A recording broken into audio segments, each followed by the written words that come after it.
So my initial goal would have been to write 20 songs, and I actually got to the point where when I'd reached about 20 songs, which probably took at roughly two a week, I guess it took me 10 weeks to get to the point where I had, 20 that I thought were of a decent enough quality.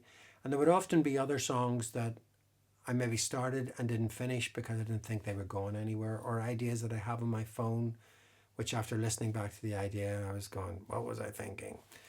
And so there's always a lot of stuff that gets edited at a very early stage, but then other songs which blossom into something, and then songs that reach actually a state of completion and that you like, and you maybe like that. I like them for 3 or 4 days, or sometimes 3 or 4 weeks, but then there comes a point where we're going, yeah, I'm not sure about this.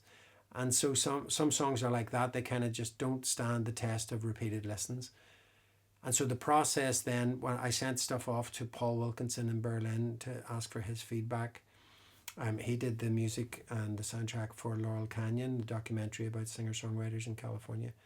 And Paul has produced a couple of albums, 2 or 3 albums for me in the past.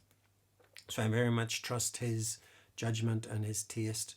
And there's no messing around. There's no, tell Brian what he wants to hear. This is where you're at. This is what I think.